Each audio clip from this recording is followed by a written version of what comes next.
বেদাতের এক নম্বর ভয়াবহতা, যে ব্যক্তি বেদাত করবে, বেদাতি কর্মকাণ্ড করবে, রাসূলুল্লাহ সাল্লাল্লাহু আলাইহি ওয়াসাল্লামের হাউজে কাউসার থেকে সে বঞ্চিত হবে।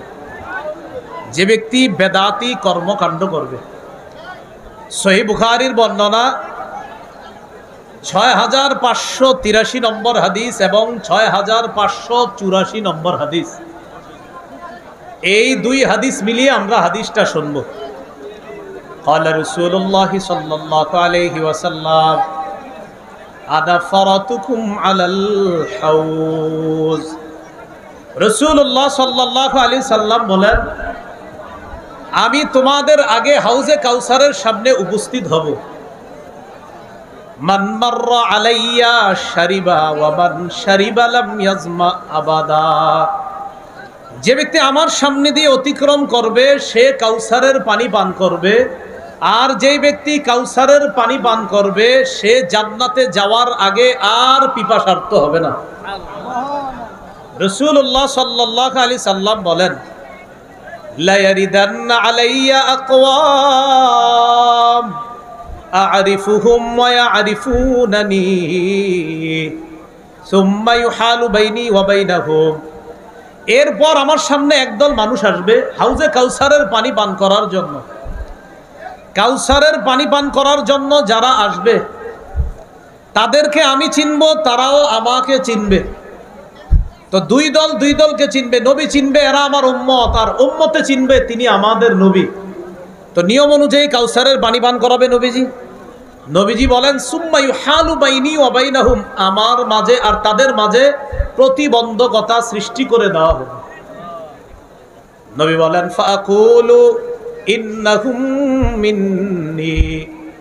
এরপর আমি বলবো, আল্লাহ এরা তো আমার উম্মত।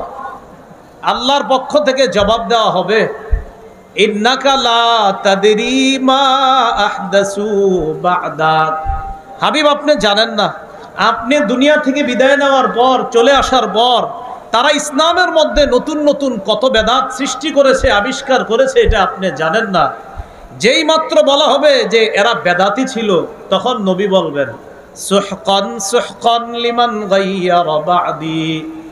আমি দুনিয়া থেকে চলে আসার পর আমার রেখে আসা এই দিনকে যারা পরিবর্তন করেছে, সুহকান, তারা দূর হও, আমার সামনে থেকে দূর হও।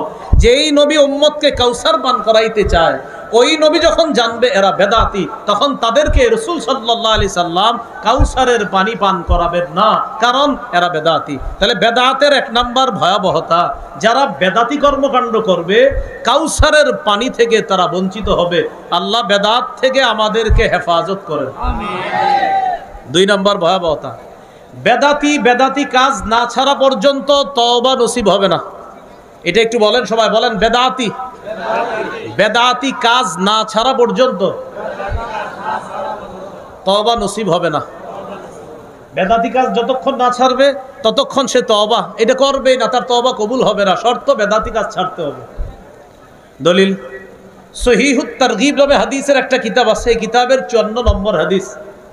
এই হাদিসে আছে, قال رسول الله صلى الله عليه وسلم إن الله حجب التوبة عن كل صاحب بدعة حتى يدع بدعته। রাসূলুল্লাহ সাল্লাল্লাহু আলাইহি সাল্লাম বলেন, নিশ্চয় আল্লাহ তাআলা প্রত্যেক বেদাতি তার বেদাতি কর্মকাণ্ড না ছাড়া পর্যন্ত তার তওবা আল্লাহ কবুল করবে না, যতক্ষণ সে বেদাতি কাজ না ছাড়বে। কোন ব্যক্তি বেদাতি কাজ করেন আর বলতেছেন আল্লাহ মাফ করো, মাফ করো, মাফ করো, আল্লাহ মাফ করবে না বেদাতি কাজ না ছাড়া পর্যন্ত, আগে ছাড়তে হবে। এই হলো বেদাতের দুই নাম্বার ভয়াবহতা। قالها ثلاثا أو كما قال عليه الصلاة والسلام. وعن عبد الله بن مسعود رضي الله تعالى عنه قال سمعت رسول الله صلى الله عليه وسلم يقول إن من شر الناس من تدركهم الساعة وهم أحياء والذين يتخذون القبور مساجد أو كما قال عليه الصلاة والسلام اللهم صل على محمد وعلى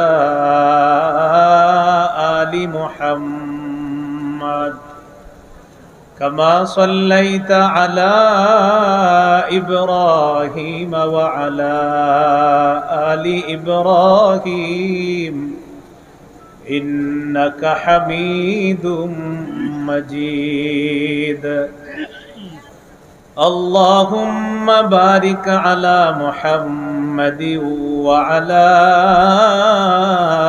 آل محمد كما باركت على إبراهيم وعلى آل إبراهيم إنك حميد مجيد اللهم إني أعوذ بك من شر لساني وشر سمعي وشر بصري وشر مني কাজিয়াতল যুব সমাজের উদ্যোগে মুরাদনগর কুমিল্লা এর উদ্যোগে আয়োজিত 10ম বার্ষিক ইসলামী মহাসম্মেলনের গুরুত্বপূর্ণ আলোচনা পেশ করবেন আল্লামা জুনায়েদ আল হাবিব দামাত বরকাতুহুমুল আলিয়া, ঢাকা।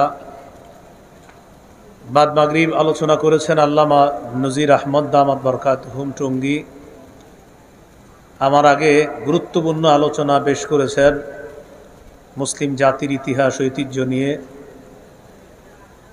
বাংলাদেশের সিংহপুরুষ হযরত মাওলানা মুফতি ফজলুল হক আমিনী রহমতুল্লাহি আলাইহির সুযোগ্য জামাতা উস্তাজে মুহতারাম মুফতি সাখাত হুসাইন রাজি দামাত বরকাতুহুমুল আলিয়া খুব তাড়াতাড়ি মঞ্চে আসবে আমাদের সকলের অত্যন্ত পরিচিত হযরত মাওলানা রফিকুল ইসলাম মাদানী নেত্রকোনা।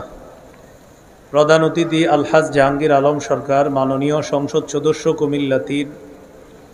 প্রধান মেহমান মোহাম্মদ শফিকুল ইসলাম সাহেব, মেসার্স শফিক এন্টারপ্রাইজ, নারায়ণগঞ্জ। বিশেষ অতিথিবৃন্দ, সম্মানিত সভাপতি আলহাজ মোহাম্মদ আলী সাহেব, মেসার্স শামীম ট্রাভেলস, বনানী, ঢাকা। সহসভাপতি আলহাজ লুৎফর রহমান সাহেব, বিশিষ্ট ব্যবসায়ী, সৌদি আরব। আয়োজনে কাজিয়াতুল ইসলামী যুব সমাজ কল্যাণ পরিষদ, মুরাদনগর, কুমিল্লা। উপস্থিত হজরত ওলামায়ে কেরাম, মুসলমান ভাইয়েরা, মাইকের আওয়াজ যদ্দূর যাচ্ছে বিভিন্ন ঘর বাড়ি, বাসা বাড়ি, পর্দার আড়ালে অবস্থানরতা শ্রদ্ধা সম্মানিতা মা বোনেরা, আল্লাহ তাআলার দরবারে শুকরিয়া আদায় করছি আল্লাহ আমাদেরকে গুরুত্বপূর্ণ এই মাহফিলে উপস্থিত হওয়ার তৌফিক দান করেছেন বলে আলহামদুলিল্লাহ। বড়দের আগে এবং পরে, অর্থাৎ বড়দের মাঝামাঝি সময় আমি কিছু কথা আপনাদের সামনে পেশ করব ইনশাআল্লাহ বিইজনিল্লাহি তাআলা। আমার আগেও বড়রা আলোচনা করেছেন, ইনশাআল্লাহ আমার পরেও বড়রা আলোচনা করবেন। মাঝে ছোট মানুষ হিসাবে সুযোগ করে দেওয়া, এই জন্য যেই কথাগুলো এখানে বলা হবে আমরা সবাই আমলের নিয়তে শুনব ইনশাআল্লাহ। সূরা কাহাফের 103 নম্বর আয়াতে কারিমা আপনাদের সামনে তেলাওয়াত করলাম। 16 পারা 3 নম্বর পৃষ্ঠা, হাফিজি কোরআন মাজিদ অনুযায়ী সূরা কাহাফের 103 নম্বর আয়াত। এই আয়াতে আল্লাহ তাআলা বলেন, কুল হাল নুনাব্বিউকুম বিল আখসারিনা আমালা। নবী আপনি বলেন, আমি কি তোমাদেরকে জানিয়ে দিব বিল আখসারিনা আমালা, আমলে অধিক ক্ষতিগ্রস্ত যারা, তাদের ব্যাপারে তোমাদেরকে কি জানিয়ে দিব? الذين ضل سعيهم في الحياة الدنيا وهم يحسبون أنهم يحسنون صنعا। যাদের পৃথিবীতে সব প্রচেষ্টা ব্যর্থ, যারা দুনিয়াতে যত চেষ্টা প্রচেষ্টা আছে সব ব্যর্থ হয়ে যাবে। দুনিয়াতে তারা অনেক চেষ্টা মুজাহাদা মেহনত করে, ওয়াহুম ইয়াহসাবুনা আন্নাহুম ইউহসিনুনা সুনআ, তারা মনে করে তারা ভালো কাজ করতেছে। আল্লাহ তাআলা বলেন, আমি কি তাদের ব্যাপারে বলবো যারা আমলে অধিক ক্ষতিগ্রস্ত? তারা ওই সমস্ত মানুষ যাদের দুনিয়ায় যত চেষ্টা আছে সব চেষ্টা ব্যর্থ, অথচ তারা মনে করে তারা যা করতেছে সব ভালো কাজ করে। এরা কারা? উলাইকাল্লাযীনা কাফারু বিআয়াতি রাব্বিহিম ওয়া লিকাইহি ফাহাবিতাত আ'মালুহুম ফালা নুকিমু লাহুম ইয়াওমাল কিয়ামাতি ওয়াজনা। এরা ওই সমস্ত মানুষ যারা তাদের রবের আয়াতকে অস্বীকার করেছে, ওয়া লিকাইহি, রবের সাথে সাক্ষাতের বিষয়টাও তারা অস্বীকার করেছে। ফাহাবিতাত আ'মালুহুম, পরে তাদের আমল সব নষ্ট হয়ে যাবে। ফালা নুকিমু লাহুম ইয়াওমাল কিয়ামাতি ওয়াজনা, আল্লাহ বলেন ফলে কিয়ামতের ময়দানে আমি তাদের কোনো আমলের ওজন নির্ধারণ করব না, ওজন সাব্যস্ত করব না, ওজন নির্ধারণ করব না। যালিকা জাযাউহুম জাহান্নাম, এই কারণে তাদের প্রতিদান হলো জাহান্নাম। বিমা কাফারু, তারা কুফরি করার কারণে। ওয়াত্তাখাযু আয়াতি ওয়া রুসুলি হুজুয়া, আমার আয়াত আর আমার রসুলদেরকে উপহাসের পাত্র বানিয়েছে তারা, এই কারণে তাদের ঠিকানা হলো জাহান্নাম। তাহলে এরা আমলে ক্ষতিগ্রস্ত। কিছু মানুষ আছে এরা দুনিয়াতে ভালো কাজ করে, করার পর মনে করে আমি তো যা করতেছি সব ভালো কাজ। আল্লাহ বলেন এদের ধারণা এরা ভালো কাজ করে, আসলে তারা তাদের রবের আয়াত, রবের সাথে সাক্ষাতের বিষয়টা, মূল জায়গাটাই তারা অস্বীকার করে। আমাদের উস্তাদ মুহতারাম হযরত আলোচনা করেছেন, 5টা বিষয় শিখেছে। 1 নম্বর ছিল আকায়েদ, আকীদা। তাদের বিশ্বাস সঠিক নাই, সঠিক না থাকার কারণে তারা অনেক ভালো কাজ করে, করার কারণেও তাদের আমলনামা বরবাদ। বিপরীত দিকে আল্লাহ বলেন, ইন্নাল্লাযীনা আমানু ওয়া আমিলুস সালিহাত, যারা ঈমান আনে নেক কাজ করে, কানাত লাহুম জান্নাতুল ফিরদাউসি নুজুলা, তাদের জন্য জান্নাতুল ফিরদাউসি নুজুলা, মেহমানখানা স্বরূপ জান্নাতুল ফিরদাউস। যারা ঈমান আনে নেক কাজ করে। এখন এই জায়গায় মূল আলোচনাটা বুঝতে হবে।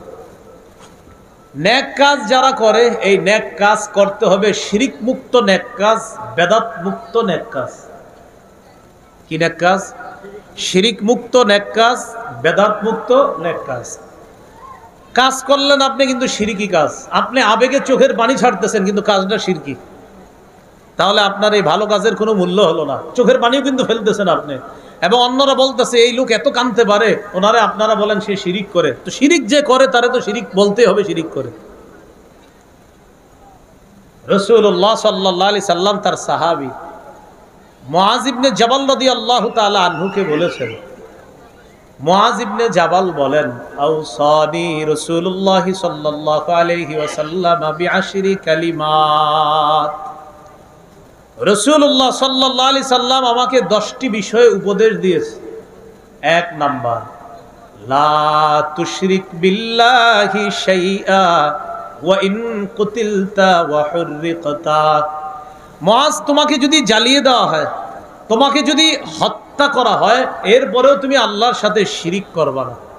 তোমাকে যদি জ্বালিয়ে দেওয়া হয়, তোমাকে যদি হত্যা করা হয়, তুমি আল্লাহর সাথে শিরিক করবা না।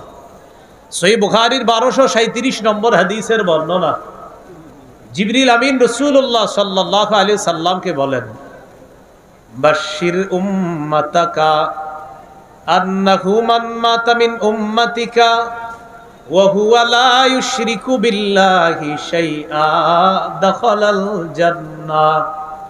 হাবিব, আপনি আপনার উম্মতকে সুসংবাদ দেন, আপনার উম্মতের মধ্যে যারা এই অবস্থায় মারা যাবে যে সে আল্লাহর সাথে শিরিক করে না, সে জান্নাতে প্রবেশ করবে।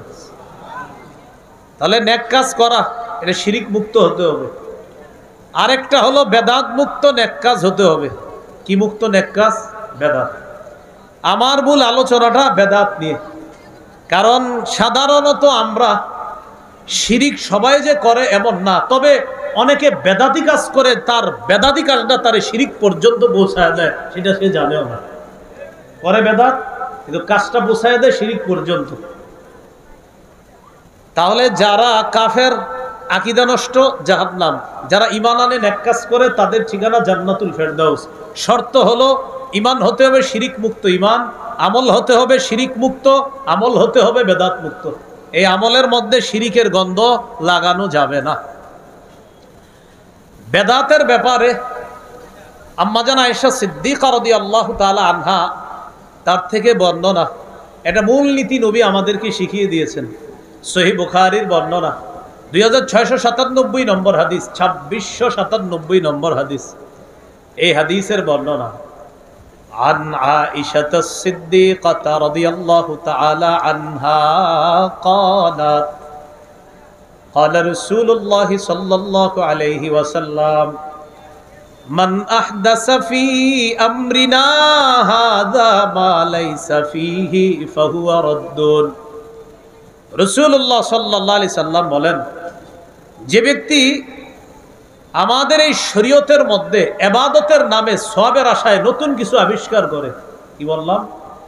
যে ব্যক্তি শরীয়তের মধ্যে ইবাদতের নামে সওয়াবের আশায় নতুন কিছু আবিষ্কার করে, ফাহুয়া রাদ্দুন, এটা প্রত্যাখ্যাত, এটা প্রত্যাখ্যান করা হবে, এটা পরিত্যাজ্য, এটা গ্রহণ করা হবে না। তাহলে শরীয়তের মধ্যে ইবাদতের নামে নতুন কিছু কেউ যদি অনুপ্রবেশ ঘটায়, এটা বেদাত। বলেন এটা কি?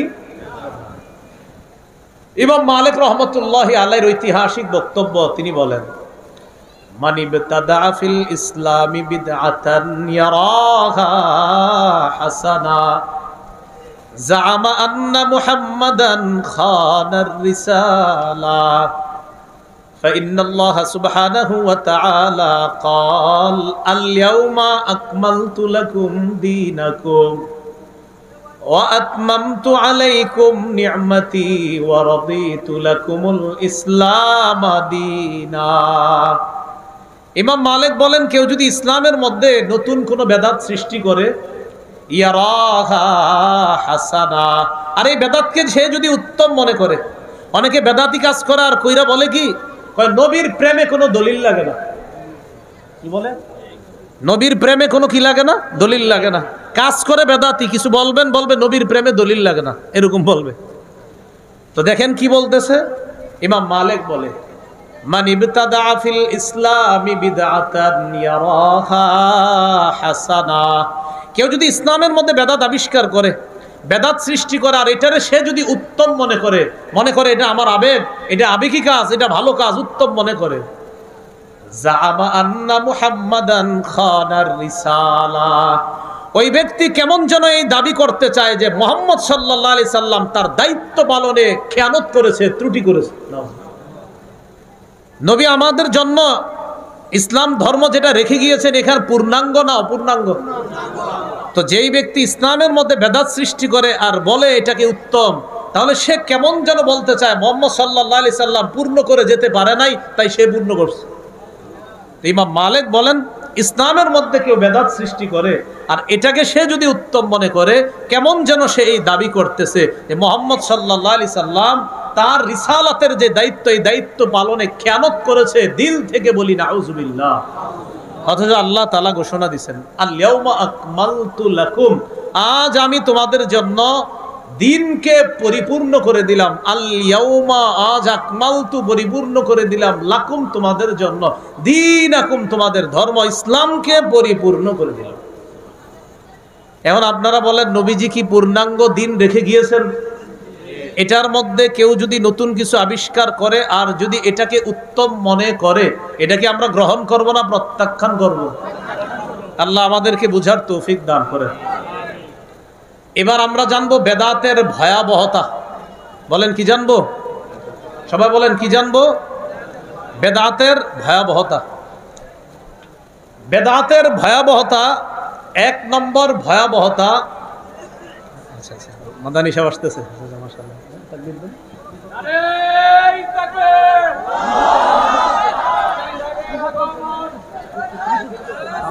নারে তাকবীর।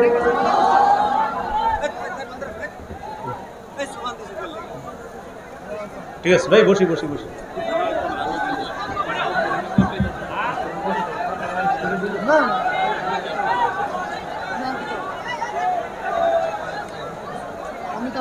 দেখো সবাই দেখো উঠছে।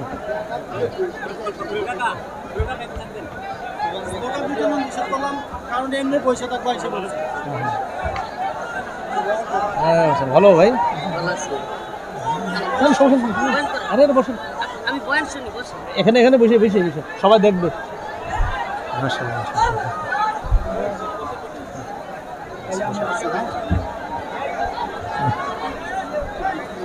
ভাই বসে বসে আমরা পরিবেশ নষ্ট করবেন না, সকলে বসেন। হযরত স্টেজে আসছে, সবাই দেখতে পারবেন বা দেখতেছেন, এজন্য পরিবেশ নষ্ট করবেন না। ঠিক আছে ভাই, আমরা বসে যাই, বসে যাই, সবাই বসে যাই। আমরা না বসলে চলে যাবে, কিন্তু বসে যাই সবাই।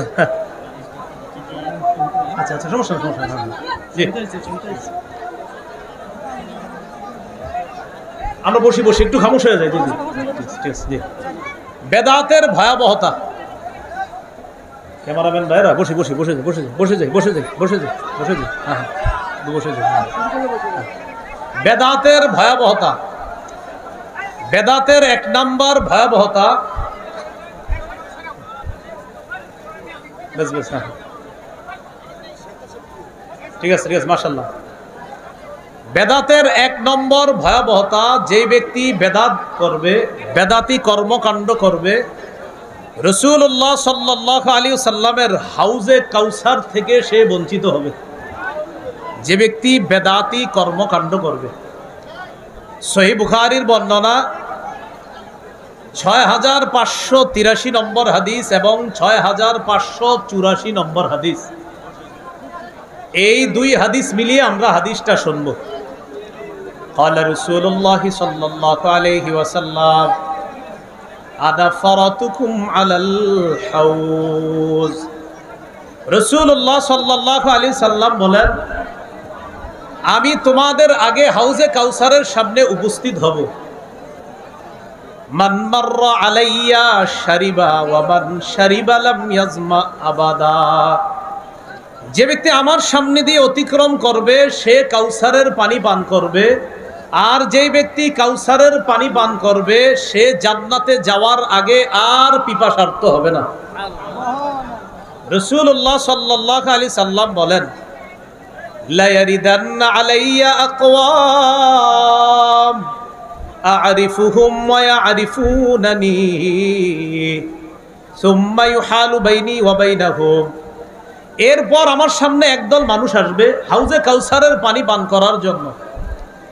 কাউসারের পানি পান করার জন্য যারা আসবে তাদেরকে আমি চিনব, তারাও আমাকে চিনবে। তো দুই দলকে চিনবে। নবী চিনবে এরা আমার উম্মত, আর উম্মতে চিনবে তিনি আমাদের নবী। তো নিয়ম অনুযায়ী কাউসারের পানি পান করাবে নবীজি। নবীজি বলেন, সুম্মা ইউহালু বাইনি ওয়া বাইনাহুম, আমার মাঝে আর তাদের মাঝে প্রতিবন্ধকতা সৃষ্টি করে দেওয়া হবে। নবী বলেন, ফাকুলু ইন্নাহুম মিন্নি। এরপর আমি বলবো, আল্লাহ এরা তো আমার উম্মত। আল্লাহর পক্ষ থেকে জবাব দেওয়া হবে, ইন্নাকা লা তাদরি মা আহদাসু বা'দাক। হাবিব আপনি জানেন না, আপনি দুনিয়া থেকে বিদায় নেওয়ার পর, চলে আসার পর তারা ইসলামের মধ্যে নতুন নতুন কত বেদাত সৃষ্টি করেছে, আবিষ্কার করেছে, এটা আপনি জানেন না। যেই মাত্র বলা হবে যে এরা বেদাতি ছিল, তখন নবী বলবেন, সুহকান সুহকান লিমান গায়্যারা বা'দি। আমি দুনিয়া থেকে চলে আসার পর আমার রেখে আসা এই দিনকে যারা পরিবর্তন করেছে, সুহকান, তারা দূর হও, আমার সামনে থেকে দূর হও।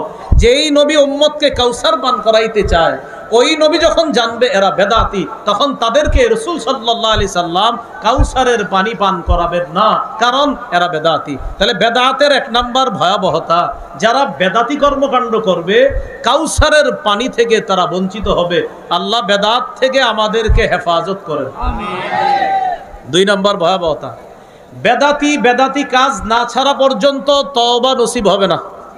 এটা একটু বলেন সবাই, বলেন বেদাতি কাজ না ছাড়া পর্যন্ত তওবা নসিব হবে না। বেদাতি কাজ যতক্ষণ না ছাড়বে ততক্ষণ সে তওবা এটা করবেই না, তার তওবা কবুল হবে না, শর্ত বেদাতি কাজ ছাড়তে হবে।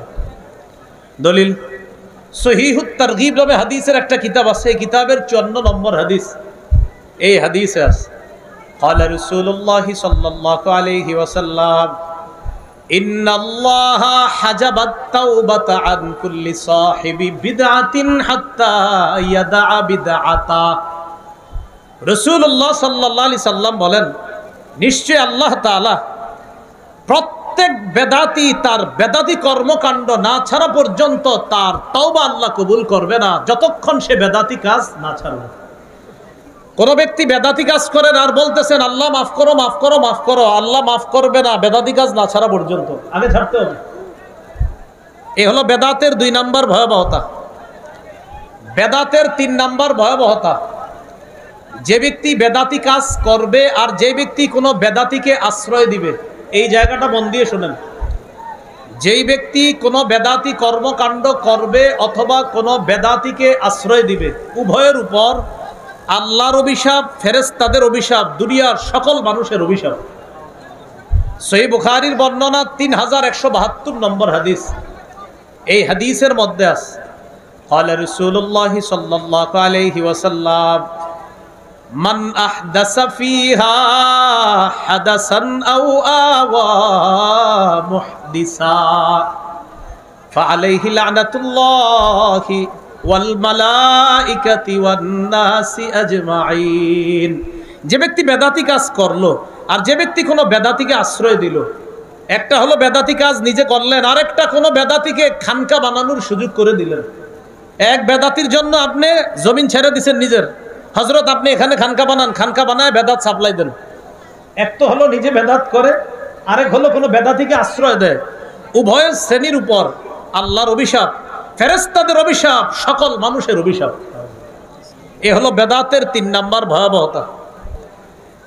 বেদাতের 4 নম্বর ভয়াবহতা, বেদাতের কারণে সুন্নত উঠে যায়।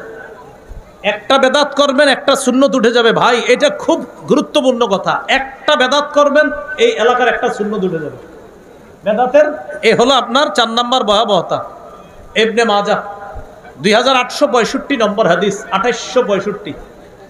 এই হাদিসের মধ্যে আসছে রাসূলুল্লাহ সাল্লাল্লাহু আলাইহি সাল্লাম বলেন, ইন্নাহু সায়ালি আমরাকুম বাদি রিজালুন, তোমাদের পরে আমি দুনিয়া থেকে বিদায় নেওয়ার পর তোমাদের ইসলামের দ্বীনের দায়িত্ব নিবে এমন কিছু মানুষ। আমি নবী বিদায় নেওয়ার পর তোমাদের ইসলাম ধর্মের দায়িত্বশীল হবে এমন কিছু মানুষ, বুঝাইবে হ্যাঁ ইসলাম ধর্মের অনেক কিছু, এরকম বুঝাবে। এমন মানুষ দায়িত্ব নিবে যেই মানুষগুলা কি করবে, ইউতফিউনা সুন্নাহ, সুন্নাহকে মিটাইয়া দিবে। কি করবে? সুন্নাহকে মিটাইয়া দিবে। ওয়ায়ুহদিসুনা বিদআতান, বেদাত আবিষ্কার করবে।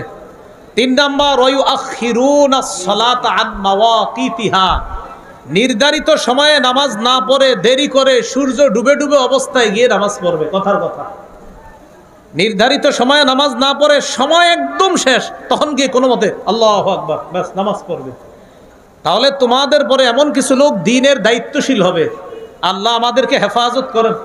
যারা আমরা আলোচনা করি, বিশেষ করে দেখেন আমাদের আলোচনা করার ফাঁকে যাইতে আসতে নামাজ থাকে, তো সাবধানতা অবলম্বন করা দরকার, যেন এমন না হয় যে আমি দ্বীনের এই দায়িত্ব পালন করতে গিয়ে আল্লাহর আমি কোনো বিধানকে ইচ্ছা করে আমি দেরি করতেছি, এটা যেন না হয়। তো নবীজি বলেন তোমাদের ধর্মীয় দায়িত্ব নিবে এমন কিছু মানুষ, ইউতফিউনা সুন্নাহ, সুন্নাহকে মিটাইয়া দিবে।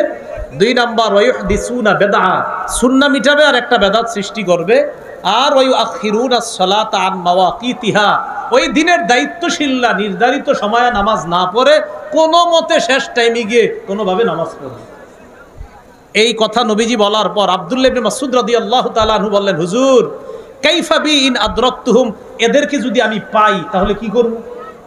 নবীর সাহাবী আব্দুল্লাহ ইবনে মাসউদ বললেন, হুজুর এই জাতীয় মানুষ যদি আমি পাই তাহলে কি করব?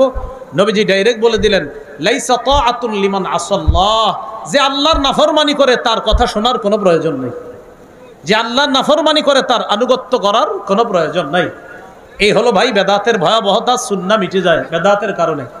আরেকটা হাদিস শুনেন, সুনানি দারিমিতে ইমাম দারিমি রহমতুল্লাহি আলাইহি আনছেন, মুকাদ্দিমার মধ্যে আনছেন 94 নম্বর বর্ণনা। قال رسول الله صلى الله عليه وسلم মাবতাদা কওমুন, কোন সম্প্রদায় যখন বেদাতগিরি করে, বিদআতান ফি দীনিহিম, কোন সম্প্রদায় যখন তাদের ধর্মের মধ্যে একটা বেদাত চালু করে, কোন সম্প্রদায় যখন তাদের ধর্মে একটা বেদাত চালু করে, প্রিয় মুরাদনগর এলাকার ভাইয়েরা, আল্লাহর রাস্তে বলি, ভালো করে শোনেন, আপনাদের এই এলাকায় কেউ যদি একটা বেদাত নতুন করে শুরু করলো, ইল্লা নাযাআল্লাহু মিন সুন্নাতিহিম সুন্নাতা, আল্লাহ ওই এলাকা থেকে একটা সুন্নত উঠায় নেয়, একটা বেদাত করবে, একটা সুন্নত উঠায় নেয়। এই জন্য কোন এই এলাকায় যদি সম্মিলিত কোনো বেদাত চালু হয়, এলাকার ওলামা হযরতরা সম্মিলিতভাবে ওই বেদাতকে প্রতিহত করতে হবে। সম্মিলিত বেদাত হইলে সম্মিলিত প্রতিহত করতে হবে, কারণ একটা বেদাত যদি প্রতিষ্ঠা হয়ে যায়, একটা সুন্নত আল্লাহ উঠায় নেয়। কয় কেমন ভাবে উঠায় নেয়? সুম্মা লা ইউঈদুহা ইলাইহিম ইলা ইয়াউমিল কিয়ামা, ওই সুন্নত কিয়ামতের আগে আল্লাহ ফিরায় দেয় না। এজন্য ভাই সাবধানতা অবলম্বন করা, একটা বেদাত চালু করবেন, একটা সুন্নত আল্লাহ উঠায় নিবে। এই হলো বেদাতের ভয়াবহতা। 4 নাম্বার গেল। বেদাতের 5 নাম্বার ভয়াবহতা, বেদাতির ঠিকানা জাহান্নাম। নাউজুবিল্লাহ। আবু দাউদের বর্ণনা 4608 নম্বর হাদিস। এই হাদিসে আসছে রাসূলুল্লাহ সাল্লাল্লাহু আলাইহি সাল্লাম বলেন, মাইয়াইশ মিনকুম বাদি, আমার পরে দুনিয়াতে যারা বেঁচে থাকবা, ফাসায়ারা ইখতিলাফান কাসীরা, প্রচুর মতভেদ দেখবা। আমরা কি দেখবো না দেখতেছি? আমার পরে যারা বেঁচে থাকবা প্রচুর মতভেদ দেখবা। আমার আগে উস্তাজে মুহতারাম বলে গেছে যে আমরা এখনো সময় আছে, মুস্তাহাব মুবাহ মতভেদগুলা ছেড়ে আমরা সবাই এক হওয়া এখন সময়ের দাবি। তো নবী বলেন, আমার পরে এমন কিছু মানুষ আসবে, আমার পরে এমন জামানা আসবে, যেই জামানায় তোমরা বেঁচে থাকবা, আর তখন তোমরা প্রচুর মতভেদ দেখবা। তখন কি করবা? আলাইকুম বিসুন্নতি, আমার সুন্নত আঁকড়ে ধরবা, ওয়া সুন্নাতিল খুলাফাইর রাশিদিন আল মাহদিয়িন, আমার হেদায়েত প্রাপ্ত সাহাবাদের সুন্নত আঁকড়ে ধরবা। আমাদের অনেক ভাইয়েরা মাশাআল্লাহ মহব্বত করি তাদেরকে, তারা শুধু নবীর সুন্নত আঁকড়ে ধরে, কিন্তু নবী এটাও বলছে খোলাফায়ে রাশেদার সুন্নতটা আঁকড়ে ধরতে হবে। এই জায়গাটা কেন আঁকড়ে ধরি না ভাই? যেমন জুমার আজান দুইটা, একটা নবীর সুন্নত আর একটা হযরত ওসমান গনির সুন্নত। হযরত ওসমানের সুন্নত যে ধরতে হবে এটাও তো নবী বলে দিলেন। নবী তো বললেন আমার সুন্নত আঁকড়ে ধরো, আর আমার খোলাফায়ে রাশেদা, হেদায়েত প্রাপ্ত খোলাফায়ে রাশেদা, তাদের সুন্নত আঁকড়ে ধরো। তো প্রধান যে 4 খলিফার মধ্যে হযরত ওসমান আসেনি, হযরত ওসমানের সুন্নত আল্লাহ রাসূল আঁকড়ে ধরতে বললেন। এই জন্য আমরা ঝগড়া করবো না। 2 আজান সুন্নাহ, এটা ঝগড়ার বিষয় না, এটা বুঝার বিষয়। আল্লাহ আমাদেরকে বুঝার তৌফিক দান করেন। নবী বললেন আদ্দু আলাইহা বিন নওয়াজিস, মারির দাঁত দিয়ে আঁকড়ে ধরবা, মারির দাঁত দিয়ে আঁকড়ে ধরবা। এরপরে নবীজি বললেন ইয়াকুম ওয়াল মুহদাসাত, নতুন নতুন আবিষ্কার করা থেকে তোমরা বাঁচো। ফাইন্না কুল্লা মুহদাসাতিন বিদআ, প্রত্যেক নতুন আবিষ্কার যেটা দিনের মধ্যে হবে এটা বেদাত। এটা হলো আবু দাউদের বর্ণনা। নাসাইর বর্ণনায় আছে ওয়া কুল্লা মুহদাসাতিন বিদআ ওয়া কুল্লা বিদআতিন দালালা, প্রত্যেক নতুন আবিষ্কার বেদাত, আর প্রত্যেক বেদাতের ঠিকানা হলো জাহান্নাম। বলি নাউজুবিল্লাহ। কুল্লা মুহদাসাতিন বিদআহ ওয়া কুল্লা বিদআতিন দালালাহ ওয়া কুল্লা দালালাতিন ফিন্নার। নাসাইতে যদি ইন্না সারা পড়েন তাহলে কুল্লু মুহদাসাতিন বিদআহ ওয়া কুল্লু বিদআতিন দালালাহ ওয়া কুল্লু দালালাতিন ফিন্নার। আল হুরফুল মুশাব্বাহ বিল ফেল যদি আনা হয় আবু দাউদেরটা ইন্না, তাহলে হবে আপনার সবগুলা জবর, না আনা হলে হবে পেশ। তো কুল্লু বিদআতিন দালালা, প্রত্যেক বেদাত পথভ্রষ্টতা, ওয়া কুল্লু দালালাতিন ফিন্নার, প্রত্যেক পথভ্রষ্টতার ঠিকানা হলো জাহান্নাম। অর্থাৎ দেখেন, পথভ্রষ্টতার ঠিকানা জাহান্নাম। কয় পথভ্রষ্টকে? কয় যে বেদাতি। কয় বেদাতিকে? কয় দিনের মধ্যে যে নতুন আবিষ্কার করছে, যে নতুন কিছু আবিষ্কার করলো সে কি? বেদাতি। বেদাতি কি? কয় পথভ্রষ্ট। পথভ্রষ্ট ঠিকানা কোথায়? জাহান্নাম। আল্লাহ আমাদেরকে হেফাজত করেন। এইগুলো কুল হাল নুনাব্বিউকুম বিল আখসারিনা আমালার উপর আলোচনা, ওই সূরা কাহফের 103 নাম্বার 104 নাম্বার যে আয়াতগুলো বললাম। এবার আসি, কবর কেন্দ্রিক কিছু বেদাত করে আমাদের অনেক মুসলমানরা। কি কেন্দ্রিক? এই কবর কেন্দ্রিক বেদাত শিরিক পর্যন্ত পৌঁছায়া যায়। আমাদের রফিকুল ইসলাম মাদানী অনেক দূরে যাবে, কিন্তু নেত্রকোনা যাবে। আবার মন থেকে কইতাছেন তো? আচ্ছা, না আসলে এটা অনেক সময় কি হয়, এটা তো আমাদেরও বুঝতে হবে, অনেক দূর থেকে আসে। কবর কেন্দ্রিক কিছু বেদাত করে, এই বেদাত শিরিক পর্যন্ত পৌঁছায় যায়। এটা একটু মন দিয়ে শুনবো আমরা, কবর কেন্দ্রিক বেদাত। রাসূলুল্লাহ সাল্লাল্লাহু আলাইহি সাল্লামের একটা হাদিস আগে ভূমিকা স্বরূপ শুনি, এরপর আলোচনায় যাই। আবু দাউদের 4607 নম্বর হাদিস। এই হাদিসের মধ্যে নবীজি বলেন হালাকাল মুতানাত্তিউন, হালাকাল মুতানাত্তিউন, হালাকাল মুতানাত্তিউন, তিনবার বলছে। সীমালঙ্ঘনকারীরা ধ্বংস হোক, বাড়াবাড়িকারীরা ধ্বংস হোক, বাড়াবাড়িকারীরা ধ্বংস হোক, এটা নবীজি বললেন। এবার দেখেন কবর কেন্দ্রিক বাড়াবাড়ি কি হয়। কবর কেন্দ্রিক বাড়াবাড়িগুলো এমন পর্যায়ে পৌঁছে, ভালো মানুষদেরকে আমরা কবর কেন্দ্রিক বাড়াবাড়ি করি, ভালো মানুষদেরকে কেন্দ্র করে। শাহজালাল রহমতুল্লাহি আলাইহি এই দেশে ইসলামের দাওয়াত দিচ্ছে, ওনার কবরকে কেন্দ্র করে বাড়াবাড়ি করে অনেকে, সেটা শিরিক পর্যন্ত যদি পৌঁছে যায়, ওই শিরিক হারাম। এই বেদাতকে আমরা কোনো মুসলমান প্রশ্রয় দিতে পারে না। শাহজালাল রহমতুল্লাহি আলাইহি তিনিও যদি আল্লাহ যদি তারে আইনা এই কর্মকাণ্ড দেখাইতেন, তো তার ওই আবেগী ভক্তদেরকে সর্বপ্রথম লাঠি পিটা করে সেখান থেকে বের করতেন, কারণ তিনি ইসলামের দাওয়াত নিয়ে আসছে এই দেশ। তার কবরকে, কবর এটা আমরা অবশ্যই বলি কবর জিয়ারত করতে হবে, মাজার জিয়ারত করবো, কোনো সমস্যা নেই, কিন্তু কবরকে কেন্দ্র করে কোনো বেদাত এটা আমরা করব না। যারা করবে তাদেরকে আমরা প্রশ্রয় দিব না, দিতে পারি না। এজন্য জানেন আমাদেরকে অনেকে ভুল বুঝে, কি কয় জানেন, এরা আল্লাহ ওলির বিরোধী, এরা মাজার বিরোধী। বিষয়টা এমন না, আমরা এখন আল্লাহর ওলির বিরোধী না, আমরা কবর জিয়ারতের বিরোধী না, আমরা মাজার জিয়ারতের বিরোধী না, আমরা বিরোধী বেদাতের। আল্লাহ বুঝার তৌফিক দান করে। সহিহ বুখারীর বর্ণনা 427 নম্বর হাদিস। নবীজির 3 বিবি, দেখেন মজার ব্যাপার, এই হাদিসে 3 বিবির কথা। হাদিসের বর্ণনাকারী আম্মাজান আয়েশা সিদ্দিকা, যাদের ব্যাপারে বর্ণনা এরও নবীর আরো 2 বিবি, উম্মে হাবিবা, উম্মে সালমা। সুবহানাল্লাহ। বুখারীর বর্ণনা 427 নম্বর হাদিস। আম্মাজান আয়েশা সিদ্দিকা বলেন, আন্না উম্মে হাবিবা ওয়া উম্মে সালামা, উম্মে হাবিবা এবং উম্মে সালামা তারা দুইজন, এরা কি করছে, এই দুইজন জাকারাতা কানিসাতান, এই দুইজন একটা গির্জার কথা উল্লেখ করেছে। উম্মে হাবিবা, উম্মে সালামা এই দুইজন একটা গির্জার কথা উল্লেখ করেছে। একটা গির্জা তারা দেখছে। এই গির্জাটা কি, কোথায়, বিল হাবাসা, হাবশায়, একটা গির্জা হাবশায়। আচ্ছা ভালো কথা, তো এখানে গির্জা হাবশায়, তো সমস্যা কি? তো তারা গির্জায় যে হাবশায় যে গির্জা দেখছে, দেখার পর দেখছে ফিহা তাসাবির, ওই গির্জার মধ্যে অনেক ছবি, অনেক মূর্তি। হাবশায় একটা গির্জা দেখছে, গির্জার মধ্যে ছবি, মূর্তি। ফাযাকারাতা লিন-নবী সাল্লাল্লাহু আলাইহি সাল্লাম, ব্যাপারটা আল্লাহ রাসূলকে জানাইলেন, হুজুর হাবশায় একটা গির্জা দেখলাম, গির্জার মধ্যে কিছু ছবি দেখলাম, ভালো মানুষের ছবি, ঘটনা কি? নবীজি বললেন, শোনো, ইন্না উলাইকা ইযা কানা ফীহিমুর রাজুলুস সালিহু ফামাতা বানাউ আলা কবরিহি মসজিদা। অতীত জামানার মানুষের নিয়ম ছিল, এই তাদের মধ্যে কোনো ভালো মানুষ যদি মারা যায়, ওই ভালো মানুষ মারা যাওয়ার পর তারা ওই ভালো মানুষের কবরের উপর একটা সেজদার স্থান বানাইতো, বলি নাউজুবিল্লাহ। বানানোর পর অসগরু ফিহি তিলকা সুয়ার, বানানোর পর ওই ভালো মানুষদের কিছু ছবি, কিছু মূর্তি ওই সেজদার স্থান যেখানে মসজিদ বানাইতো, যেখানে এটার ভিতরে স্থাপন করতো। নিচে শোয়া কারা, বুজুর্গরা, উপরে তাদের ছবি। নিচে কবর হলো বুজুর্গদের, ভালো মানুষদের, উপরে আবার তাদের ছবি, এগুলো মসজিদে লাগাই রাখতো, মূর্তি বানায় মসজিদে স্থাপন করে রাখতো। রাসূলুল্লাহ সাল্লাল্লাহু আলাইহি সাল্লাম বলেন, উলাইকা শিরারুল খালকি ইনদাল্লাহি ইয়াউমাল কিয়ামা, তারা হলো কিয়ামতের ময়দানে সৃষ্টির সবচেয়ে নিকৃষ্ট হবে, বলি নাউজুবিল্লাহ। তাহলে আমি আবার বলছি, নবী বলেন, যারা ভালো মানুষকে কেন্দ্র করে তাদের কবর বানায়, ওই ভালো মানুষের কবর বানানো দোষণীয় না, অন্যায় না। কবর বানানোর পর সেটার উপর যদি কোনো মসজিদ বানায় আর ওই মসজিদের মধ্যে মূর্তি, ছবি ইত্যাদি স্থাপন করে, আল্লাহ রাসূল বলেন এরা কিয়ামতের ময়দানে সবচাইতে নিকৃষ্ট সৃষ্টি হবে, নাউজুবিল্লাহ। তাহলে এই জানলাম, ভালো মানুষকে কেন্দ্র করে কবর বানানো কোনো সমস্যা না, তার কবর জিয়ারত করা সমস্যা না, কিন্তু ওই ভালো মানুষের কবরকে কেন্দ্র করে কোনো ধরনের উল্টা পাল্টা কর্মকাণ্ড করা যাবে না, করতে দিব না। যারা করবে মুখে প্রতিবাদ করব, করতেই থাকবো।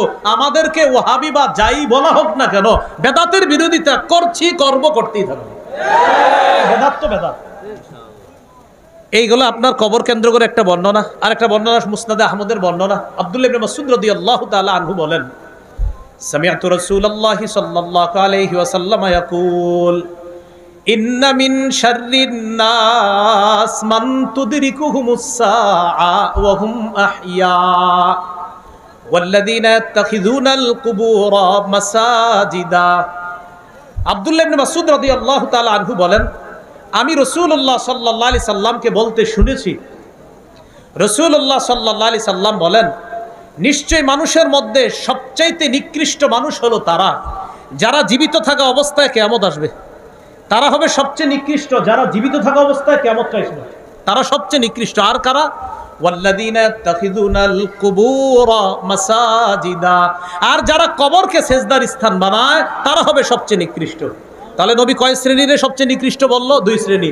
এক, যারা জীবিত থাকতে কিয়ামত তাদের কাছে আসবে। আরেক হলো যারা কবরকে মসজিদ বানায়, কবরকে সেজদার স্থান বানায়, তারা সবচেয়ে নিকৃষ্ট। আল্লাহ আমাদেরকে হেফাজত করেন। সহিহ বুখারীর 435 নম্বর হাদিস। এই হাদিসটি মন দিয়ে শুনি। নবী ইন্তেকাল করার সময়, লাম্মা নুজিলা বিরাসূলিল্লাহি সাল্লাল্লাহু আলাইহি ওয়াসাল্লাম, আল্লাহ নবী যখন ইন্তেকাল করবে মুমূর্ষ অবস্থা, কানা ইয়াতরাহু খাবিসাতান আলা ওয়াজহিহি, নবী তার মুখের উপর একটা কাপড় দিছে। ইন্তেকালের সময় মুখের উপর একটা কাপড় দিছে, খামিসাতান আলা ওয়াজহিহি, মুখের উপর একটা কাপড়। নবীজি এই মুখের উপর একটা কাপড় দিছে, ইন্তেকাল করবে ওই সময় মুখে একটা কাপড় দিছে। ভাই খুব মন দিয়ে এই জায়গাটা। ফাইদা তাম্মা, নবীজি যখন মুমূর্ষ অবস্থা, কঠিন শ্বাস যায় যায়, প্রাণটা বের হবে হবে নবীর, ওই মুহূর্তে কাশাফাহা আন ওয়াজহিহি, কাপড়টা চেহারা থেকে সরাইছে, চেহারা মুবারকের উপর কাপড়টা দিস। নবীজির প্রাণ যাবে যাবে ওই মুহূর্তে চেহারা মুবারক থেকে কাপড়টা সরিয়েছে। সরানোর পর রাসূলুল্লাহ সাল্লাল্লাহু আলাইহি সাল্লাম বললেন, লা'নাতুল্লাহি আলাল ইয়াহুদি ওয়ান নাসারা, ইহুদিদের উপর অভিশাপ, খ্রিস্টানদের উপর আল্লাহর অভিশাপ, ইহুদিদের উপর আল্লাহর অভিশাপ। কয় কেন? ইত্তাখাযু কুবুর আমবিয়াইহিম ওয়া সালিহিহিম মাসাজিদা, এরা তাদের নবীদের আর নেককার মানুষদের কবরকে তারা সেজদার স্থান বানিয়েছে, তাদের উপর আল্লাহর অভিশাপ, তাদের উপর আল্লাহর অভিশাপ। ইহুদিরা তাদের নবীদের কবরকে সেজদার স্থান বানিয়েছে, খ্রিস্টানরা তাদের নবীদের কবরকে সেজদার স্থান বানিয়েছে, ভালো মানুষদের কবরকে সেজদার স্থান বানিয়েছে, তাদের উপর আল্লাহর অভিশাপ। এই কথা বইলা ইউহাজ্জিরু মা সানাউ, তারা যা করে এটা যেন আমার উম্মত না করে। মুমূর্ষ অবস্থা, রাসূল ইন্তেকাল করবে করবে ওই মুহূর্তে এই কথা বলে গেছে। হ্যাঁ, কত গুরুত্ব, চেহারা কাপড় সরায় বলতেছে, এই শোনো শোনো, ইহুদিদের উপর অভিশাপ, খ্রিস্টানদের উপর অভিশাপ, তারা নবীর কবরকে সেজদার স্থান বানাইছে। কি বুঝাইছে? আমিও ইন্তেকাল করব, আমার কবরে কিন্তু এরকম বানাইবা না। নবীজি বুঝাই গেছে। এইগুলো আপনার আরেকটা বুঝলাম, কবর সম্মান করি, কবর জিয়ারত করি, কবর জিয়ারতের পক্ষে আমরা, আল্লাহর ওলিদের পক্ষে আমরা, আল্লাহর ওলিদের কবর এর জিয়ারত করব, কোনো সমস্যা নাই। কিন্তু এটা কেন্দ্র করে বেদাতের বিরুদ্ধে আমরা আছি, থাকবো, এতে আমরা কোনো আপোষ করব না। বেদাত বেদাত, এটাতে আপোষ করার সুযোগ নেই। এবার আরেকটা হাদিস শোনেন, সহিহ মুসলিমের বর্ণনা 1075 নম্বর হাদিস, পকেটের মোবাইল অনুযায়ী, মানে কি মোবাইলে হাদিস মিলায় অনেকে, ওই অনুযায়ী 1075, যদিও এটা না বললে কিচ্ছু হবে না, আমার এমনি বলে দিলাম, ফাও মিলায়। আর মাদ্রাসার পাঠ্যপুস্তক অনুসারে 532 নম্বর হাদিস। আমাদের মাদ্রাসায় যে পাঠ্যপুস্তক এটা ইন্টারন্যাশনাল ভাবে ফলো করা হয়, আর আপনারা মোবাইলে যে উস্তাদ ওইটাতে 1075। এই হাদিসের মধ্যে আসছে নবী ইন্তেকালের 5 দিন আগে, কয়দিন আগে, মানে ইন্তেকালের 5 দিন আগে আল্লাহ রাসূল সাল্লাল্লাহু আলাইহি সাল্লাম বলে যাইতেছে 5 দিন আগে। হাদিসের বর্ণনাকারী জুনদুব রাদিয়াল্লাহু তাআলা তিনি বলেন, আমি নবীকে ইন্তেকালের 5 দিন আগে বলতে শুনেছি, ইন্নী আবরাউ ইলাল্লাহ বিন আইয়াকুনা লাকুম খলিল। রাসূলুল্লাহ সাল্লাল্লাহু আলাইহি সাল্লাম বলেন, আমি আল্লাহর কাছে মুক্ত, মিন আইয়াকুনা মিনকুম খলিল, তোমাদের মধ্যে কেউ আমার খলিল হওয়া থেকে আমি আল্লাহর কাছে মুক্ত, মানে মানুষের মধ্যে আমার অন্তরঙ্গ বন্ধু নাই। নবীজি বলতেছে ইন্তেকালের 5 দিন আগে। কেন অন্তরঙ্গ বন্ধু নাই? ফাইন্নাল্লাহ ক্বাদ ইত্তাখাযানি খলিলা কামা ইত্তাখাযা ইব্রাহিমা খলিলা, কেননা আল্লাহ তাআলা ইব্রাহিম নবীকে যেমন খলিল হিসাবে গ্রহণ করেছে, আমাকেও তার খলিল হিসাবে গ্রহণ করেছে। তাহলে খলিল কয় নবী হলো? আমরা খালি বলি ইব্রাহিম খলিলুল্লাহ, না, মুহাম্মদ সাল্লাল্লাহু আলাইহি সাল্লামও খলিলুল্লাহ, আবার হাবিবুল্লাহ। তাহলে নবী ইন্তেকালের 5 দিন আগে বলে, আমার কোনো খলিল নাই মানুষের মধ্যে, কারণ ইব্রাহিম নবীকে আল্লাহ যেমন অন্তরঙ্গ বন্ধু বানাইছে, আমাকেও তেমন বানাইছে। খলিল অর্থ অন্তরঙ্গ বন্ধু। ইব্রাহিম নবীকে যেমন আল্লাহ খলিল হিসাবে গ্রহণ করেছে, আমাকেও খলিল হিসাবে গ্রহণ করেছে। শোনো, লাউ কুনতু মুত্তাখিজান মিন উম্মতি খলিলা লাত্তাখাযতু আবু বকরিন খলিলা। আমার উম্মতের কাউরে যদি আমি অন্তরঙ্গ বানাইতাম, আমি তো বানাই নাই, যদি অন্তরঙ্গ বন্ধু কাউকে বানাইতাম তাহলে আবু বকরকে আমি অন্তরঙ্গ বন্ধু তথা খলিল হিসাবে গ্রহণ করতাম। কিন্তু আমাদের নবীর কোনো খলিল নাই মানুষের মধ্যে। বলেন তো নবী কার খলিল? এই কথাটা ইন্তেকালের কয়দিন আগে বলছে। এরপর নবী বললেন, আল্লাহ শোনো, ওয়া ইন্না মান কানা ক্বাবলাকুম, শোনো তোমাদের পূর্ববর্তী জাতি কি করছে? ইত্তাখাযু কুবুর আমবিয়াইহিম ওয়া সালিহিহিম মাসাজিদা, তারা তাদের নবীদের কবরকে আর নেককার মানুষের কবরকে সেজদার স্থান বানিয়েছে। আলা ফালা তাত্তাখিজুল কুবুর মাসাজিদা, শোনো আমি নবী তোমাদেরকে বলে যাচ্ছি, তোমরা কবরকে সেজদার স্থান বানাবা না। আল্লাহ আমাদের সকলকে কথাগুলা বুঝার তৌফিক দান করেন। এবার কবরকে কেন্দ্র করে মেলা বসা যাবে না। বলেন কি বসানো যাবে না? মেলা বসানো যাবে না কবরকে কেন্দ্র করে। দলিল আবু দাউদের বর্ণনা 2042 নম্বর হাদিস। এই হাদিসে রাসূল সাল্লাল্লাহু আলাইহি সাল্লাম বলেন, ক্বালা রাসূলুল্লাহি সাল্লাল্লাহু আলাইহি ওয়াসাল্লাম লা তাত্তাখিযু বুয়ুতাকুম কুবুরা ওয়া লা তাত্তাখিযু কবরি ঈদা ওয়া সাল্লু আলাইয়া ফা ইন্না সালাতাকুম তাবলুগুনি হাইসু কুনতুম। রাসূলুল্লাহ সাল্লাল্লাহু আলাইহি সাল্লাম বলেন, লা তাত্তাখিযু বুয়ুতাকুম কুবুরা, তোমরা তোমাদের বাড়ি ঘরগুলোকে কবরস্থান বানাও না। তোমরা তোমাদের ঘরগুলোকে কবর বানাও না। ঘর কবর হয় কেমনে মনে রাখবেন? নফল নামাজ না পড়লে, কোরআন তেলাওয়াত না করলে, তাসবিহ না পড়লে, জিকির না করলে, সুবহানাল্লাহ না পড়লে ওই ঘর কবরের মতো হয়ে যায়। নবী বললেন, লা তাত্তাখিযু বুয়ুতাকুম কুবুরা, তোমরা তোমাদের ঘরগুলাকে কবর বানাও না। তাহলে নফল নামাজ ঘরে বইলেন, মা বোনদেরকে কোরআন পড়তে বইলেন, একটু জিকির করতে বইলেন, ঘরটাকে কবর বানাইতে নিষেধ করবেন। এরপরে নবী বলেন, ওয়ালা তাত্তাখিযু কবরি ঈদা, আমার কবরকে তোমরা উৎসবের স্থান বানায়ো না, মেলার স্থান বানায়ো না। আমার কবরকে কেন্দ্র করে মেলা বসাবা না, নবী নিষেধ করলেন। আমাদের এই দেশে লম্বা সময় ব্যাপী মেলা হয়, লম্বা সময় কবরকে কেন্দ্র করে। নবী বললেন, ভাই একটু বুঝার চেষ্টা করেন, কথাটা এইভাবে নিয়েন না। আরে হ্যাঁ কইলেই হইব নাকি, আমি আমারটা করবো। আল্লাহর রাস্তায় এরকম মানসিকতায় কথা শুনেন না। এই মানসিকতায় শোনেন, রাসূল বলছে, লা তাত্তাখিযু কবরি ঈদা, আমার কবরকে উৎসবের স্থান বানায়ও না, মেলার স্থান বানায়ও না, আমার কবরকে কেন্দ্র করে। পৃথিবীর শ্রেষ্ঠ যিনি, এই জগতেও ওই জগতেও সব জগতে যিনি আল্লাহর পরে শ্রেষ্ঠ, তিনি বলছেন, আমার স্থানকে কেন্দ্র করে মেলা বসায় না। অতএব অন্য কোনো আল্লাহর ওলির কবরকে কেন্দ্র করে মেলা আমরা বসাইতে পারি না, ওই মেলায় যাইতে পারি না। যারা মেলার আয়োজন করে তাদেরকে সমর্থন করতে পারি না। এটা প্রতিবাদ করতে হবে, এটা বুঝান। আপনার এই এলাকার অনেক মানুষও যায়, বিভিন্নভাবে যায়, খোঁজ নিয়েন, এদেরকে বুঝান, যাওয়া যাবে না। তাহলে কবরকে কেন্দ্র করে মেলা বসানো বলেন কি নিষেধ? বলেন কবরকে কেন্দ্র করে মেলা বসানো কি নিষেধ? এই মেলা বসানো যাবে না। তাহলে আমরা এই জাতীয় কর্মকাণ্ড থেকে নিজেরা বেঁচে থাকবো, অন্যরাও যেন বেঁচে থাকে, আমরা এই জন্য চেষ্টা করব, বলি ইনশাআল্লাহ। তাহলে কবরকে কেন্দ্র করে মেলা বসানো যাবে না, কবরকে কেন্দ্র করে কোনো ধরনের বেদাত করা যাবে না। বেদাত করলে ওই বেদাত তাকে শিরিক পর্যন্ত পৌঁছে দেয়। এই জন্য আমরা কোনো ধরনের বেদাতি কর্মকাণ্ড নিজেরাও করব না, অন্যরা যদি করে তাকে বুঝিয়ে শুনিয়ে বেদাত থেকে আমরা বিরত রাখার চেষ্টা করব। প্রথম থেকে একটু বলি, নেক আমল করব, ঈমান রাখবো। ঈমানটাকে শিরিক মুক্ত রাখতে হবে, আমলটাকেও শিরিক মুক্ত রাখতে হবে।